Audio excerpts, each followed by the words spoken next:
Hey everybody, blessings, hello to you. Hope this recording makes you well.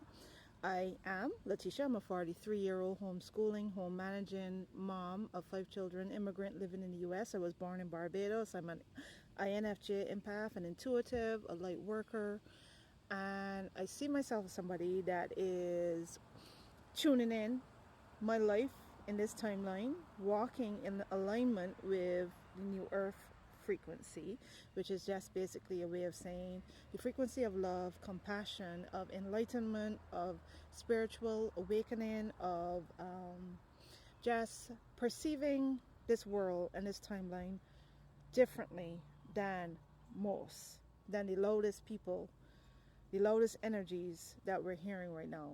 Perceiving it through love, light, and truth, inner knowing.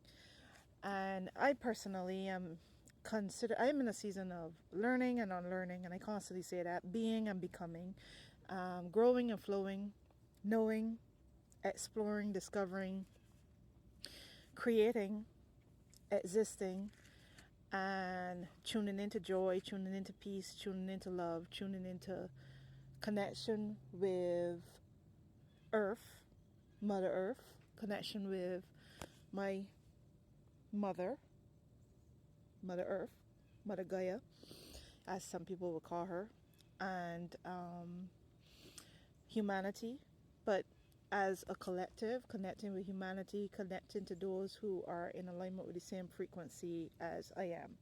I post online.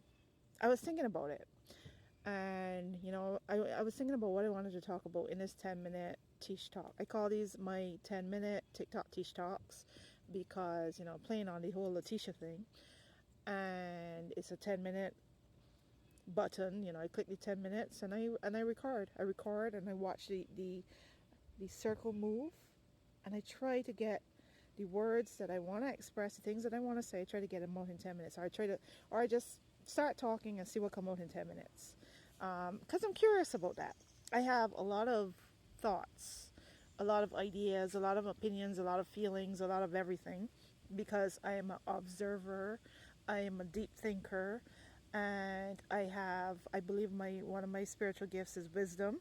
One of my challenges is communication, and communicating the things that I know, and communicating it clearly and quickly to get it out there. So I'm hoping that anybody who stumble on me will enjoy my energy and enjoy my vibes, and get to know me in such a way that you understand that I might not get to the point as soon as you click on the video.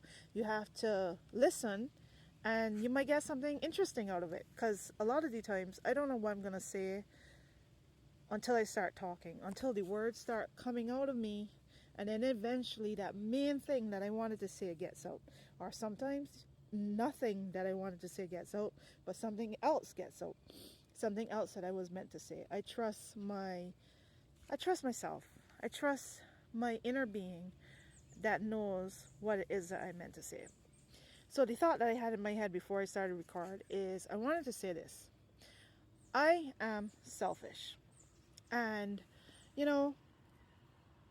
I used to ask some questions of myself. Like when I'm writing and speaking, I always speak in the I instead of the we. I always speak, even though I have a husband and a family, I always say I did this. I, me. And I always wondered, why do I always talk like that? I have to consciously try to say our, or we, or us, and all these things, speaking about us as a group. But naturally, organically, my natural being is to say I and me, and I'm not really, in the sense of I don't care about anybody else but myself, a selfish person. But I think I've always, at my core, known that the one person that I can be responsible for in this world, because I know my thoughts, I know my being, I know my essence, I know everything about me, the one person that I can love unconditionally, the one person that I can not misunderstand, even though I might be misunderstood by other people, the one person that I can get is me. So I enjoyed spending time with myself. I enjoy, and I've always enjoyed spending time with myself. I've always enjoyed being my authentic self because I like me a lot. I've always enjoyed expressing myself and, loving myself. And I've noticed something. The only times that I doubt myself, or I question myself, or I feel negativity about myself is through the lens of other people. Because I've always felt misunderstood. I've always felt like an alien. I've always felt like nobody gets me, you know?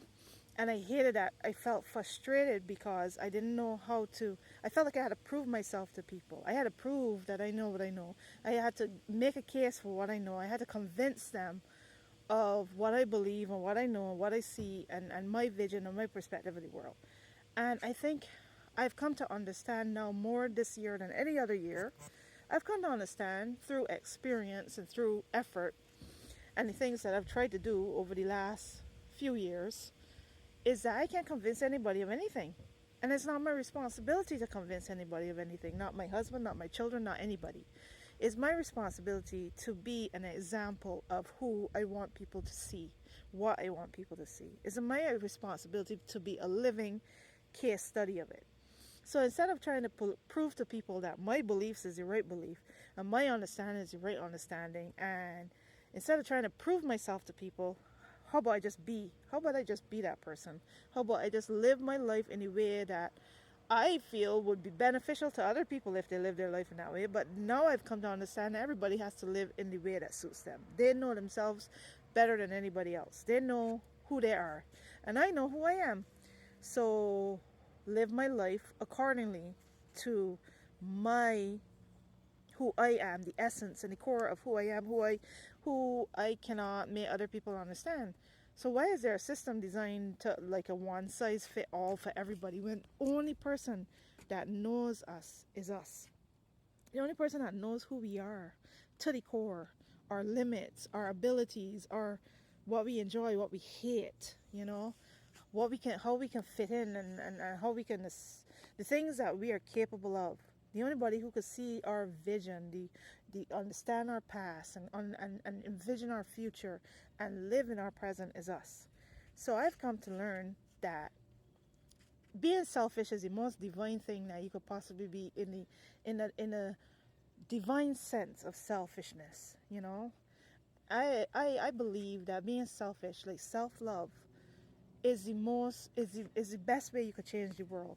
Self-understanding, like understanding yourself to the core and not being confused or having somebody design a system that you have to assimilate to.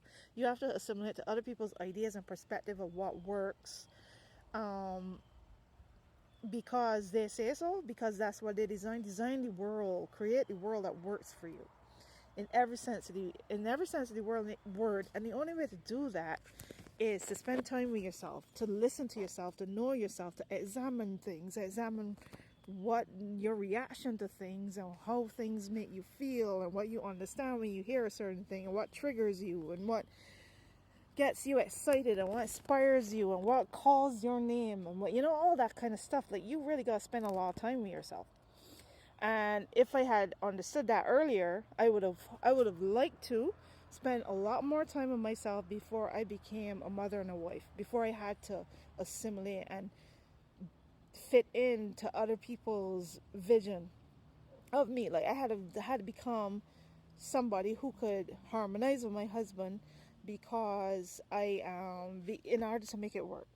And if you don't know yourself, you will take on him and become him, and a lot of parts of yourself will be lost, and some of the better parts possibly, So, and then if you're not familiar with yourself as a parent, then again you kind of you fit yourself to suit what your children want you to be, their idea of you.